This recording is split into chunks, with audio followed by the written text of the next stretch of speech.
So మీరు ఇప్పుడు ఒక 4-5 క్రాఫ్ట్స్లో గ్రిప్ ఉంది కదా మీకు, మీది మెయిన్ క్రాఫ్ట్ ఏది అంటే ఏది చెప్తారు among this? Mimicry and ventriloquism. Okay. So రెండిట్లో ఒకటి చేసి చూపిస్తారు ఒకసారి. మిమిక్రీ ఇప్పుడు ఉన్న వాళ్ళల్లో కరెంట్ జనరేషన్లో ఎవరినైతే బాగా చేయగలుగుతారు? బాలకృష్ణ గారు. నేను అంటే చిన్నప్పటి నుంచి ఉన్న ఆ మైండ్ సెట్ ఆఫ్ మైండ్స్కి ఎక్కువ ఈ ఆవేశం, ఈ కోపం అవి చూడడం, అవి కొంచెం ఎక్కువ దగ్గరగా ఉండడం వల్ల ఈ సాయి కుమార్ గారు వాయిస్ అండ్ బాలకృష్ణ గారు వాయిస్ స్టార్టింగ్ నేర్చుకోవడం జరిగింది. ఆఫ్టర్ చిన్నపిల్లలు ఏదైతే ఉందో ఆ వాయిస్ కంటే ముందు వీళ్ళది చేశాను అనమాట.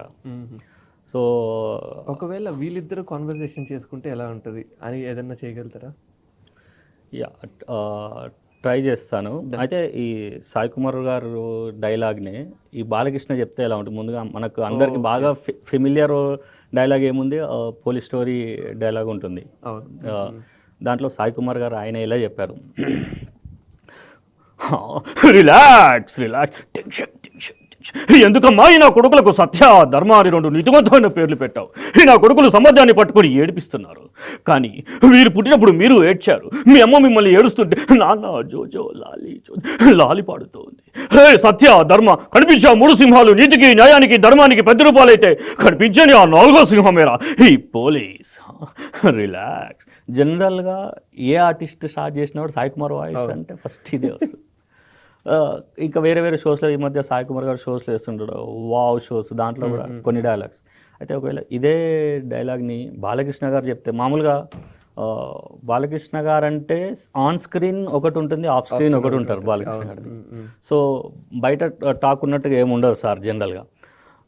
సినిమాల్లో డైలాగ్ అయితే పేజీలు ఎన్ని ఇచ్చినా చెప్తారు. అదే సాయి కుమార్ గారు ఇక్కడికి వచ్చి, బాలకృష్ణ గారు ఇక్కడికి వచ్చి మాట్లాడితే ఈ డైలాగ్ ఒకవేళ మీరు అడిగారు అనుకోండి, ఆయన జనరల్గా మాట్లాడితే ఆ డైలాగ్ ఎట్లా చెప్తారు? చెప్పండి. ఎందుకబ్బా ఈ నా కొడుకులకు సత్య ధర్మాది 2 నీతివంతమైన పేర్లు పెట్టావు, కానీ ఈ కొడుకులు సమాజాన్ని పట్టుకొని ఏడిపిస్తున్నారు, అది కరెక్ట్ కాదు కదా. మరి కనిపించే 3 సింహాలు అందరికీ తెలిసిన విషయమే. అప్పట్లో మా నాన్నగారు కూడా ఎన్నో పోలీస్ సినిమాలు చేశారు. నీతికి న్యాయానికి ధర్మానికి ప్రతిరూపాలు. మరి కనిపించని 4వ సింహం ఎవరంటే మరి బాలకృష్ణ కూడా చెప్పుకోవచ్చు. ఎందుకంటే సింహ ఉన్న ప్రతి మూవీని అది చాలా హిట్ అయింది, మీ అందరికీ తెలుసు. ఇట్లా ఆయన వర్షన్ ఎట్లా చెప్పుకోవచ్చు ఇంకా. బాగా చేశారు.